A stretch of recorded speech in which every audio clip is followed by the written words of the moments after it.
অনেক ভাই আমাকে কমেন্ট করে জানতে চেয়েছেন মাছের লাইভ ফুড বা ব্রাইন শিম কিভাবে হ্যাশ করা হয়। তাই আজকে ভিডিওটা পুরোপুরি ব্রাইন শিমের উপরে, যে ব্রাইন শিম আমরা কিভাবে হ্যাশ করব। এটার জন্য আপনাদের প্রথমে লাগবে একটি বোতল। বোতলটা নেওয়ার পরে আপনার বোতলের যে পিছন সাইডটা আছে এটা সুন্দরভাবে আপনারা কেটে নেবেন। বোতলের পিছন সাইডটা সুন্দর করে কাটা হয়ে গেলে তারপর আপনার বোতলের যে সিপি আছে সিপির ভিতরে একটি ছিদ্র করে নেবেন, যেন সেইখান দিয়ে একটি পাইপ ঢোকানো যায়। আপনারা সিপিটাকে এমন ভাবে ছিদ্র করবেন যেন পাইপটা টাইট ভাবে সেখানে লেগে যায়। পরবর্তীতে আপনারা চাইলে সেখানে সুপার গ্লু বা যে কোনো ধরনের আটা দিয়ে সেই জায়গাটা সুন্দর করে সিল করে দিবেন, যেন পানিটা সেই জায়গাতে লিক না করে। বা যদি আপনারা চান সেক্ষেত্রে আমার মতো এরকম যে নবগুলো আছে সেগুলো ইউজ করতে পারেন। সেই ক্ষেত্রে আপনাদের একটি বড় ধরনের বেনিফিট হবে, সেটা পরবর্তীতে আপনারা দেখতে পাবেন। অবশ্য আমি যেই সিস্টেমে তৈরি করতেছি এই সিস্টেমে তৈরি করতে গেলে আপনাদের অবশ্যই এয়ার পাম্পটা বোতলের উপরে রাখতে হবে, যেন পানিটা এয়ার পাম্পের ভিতরে না ঢোকে। এবং আপনারা যে পাইপটা লাগাবেন সেটা অবশ্যই বোতলের থেকে একটু বড় হইতে হবে। আপনারা যদি চান সেক্ষেত্রে অন্য একটি পদ্ধতিতে আপনারা বোতলটাকে কেটে নিতে পারেন। সেই ক্ষেত্রে আপনাদের বোতলটা ঝুলে দিতে হবে না, সরাসরি একটি জায়গায় আপনারা বসিয়ে রাখতে পারবেন। সেই জন্য একটি বোতল দিয়ে আপনাদের আমি ডেমোটা দেখাইতেছি। সেম ভাবে আগের বোতলটা যেভাবে আমরা পিছন থেকে কেটেছিলাম এই বোতলটা আমরা মাঝামাঝি কেটে নেব।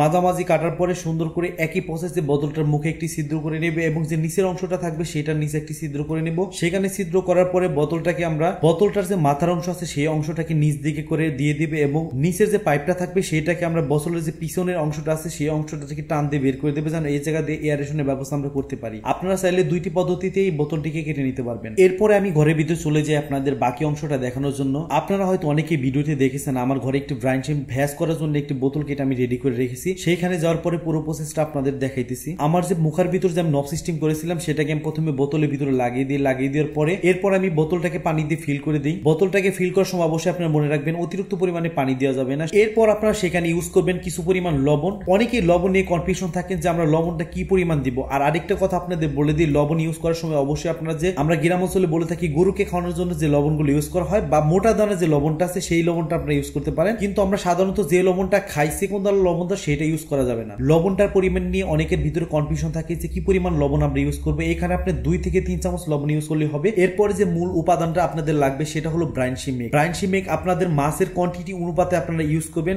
আমার কাছে যতগুলো মাছ আছে আমার এই 1 সিপি পরিমাণ ব্রাইন শিম এগ হলেই হয়ে যায়। আরেকটা কথা আপনাদের বলে দিই, যদি আপনাদের ব্রাইন শিম এগের প্রয়োজন হয় এবং যদি আপনাদের পরিমাণটা বেশি হয়, যে অনেকে আমার কাছে ব্রাইন শিম এগ চাচ্ছেন, সেই ক্ষেত্রে আমি আপনাদের এনে দেওয়ার ট্রাই করবো। এরপরে এগুলোকে আপনারা 72 ঘন্টার জন্য রেখে দিবেন। 72 ঘন্টা পর আপনারা দেখতে পাবেন সেখান থেকে ছোট ছোট পরিমাণ পোকার মতো ব্রাইন শিম গুলো হ্যাশ হয়ে বেরিয়ে এসেছে। আপনারা প্রায় 10 থেকে 15 মিনিট পর এয়ারেশনটা বন্ধ করে দিবেন। এয়ারেশনটা বন্ধ করে দিলে দেখতে পারবেন ধীরে ধীরে সব ব্রাইন শিম গুলো নিচের দিকে চলে আসবে। এবং চাইলে আপনারা লাইটও ইউজ করতে পারেন। লাইট ইউজ করলে আলোটা দেখে সেইখানে ব্রাইন শিম গুলো চলে যাবে। আমি আপনাদের আগে বলেছিলাম এই নব লাগানোর একটি উপকারিতা আছে, সেটা হলো আপনি যখন ব্রাইন শিম গুলো কালেক্ট করবেন সেই ক্ষেত্রে আপনি ফ্লোটা কন্ট্রোল করতে পারবেন যে কতটুকু পরিমাণ আপনার ব্রাইন শিম লাগবে বা কতটুকু পরিমাণ লাগবে না। ব্রাইন শিম এক মাছের জন্য অনেকটা উপকারী। এটি একটি লাইভ ফুড এবং এই ব্রাইন শিম গুলো অনেক ক্ষুদ্র ক্ষুদ্র হওয়ার কারণে এগুলো অনেক ছোট ছোট মাছগুলো খেতে পারে। আর এই ব্রাইন শিম গুলো খাওয়ালে মাছ অতি দ্রুত বৃদ্ধি পায় এবং মাছের কালার গুলো অনেক সুন্দর হয়। আমি চেষ্টা করি প্রতি 3 দিন পর পর একদিন করে আমার মাছগুলোকে ব্রাইন শিম দেওয়ার জন্য।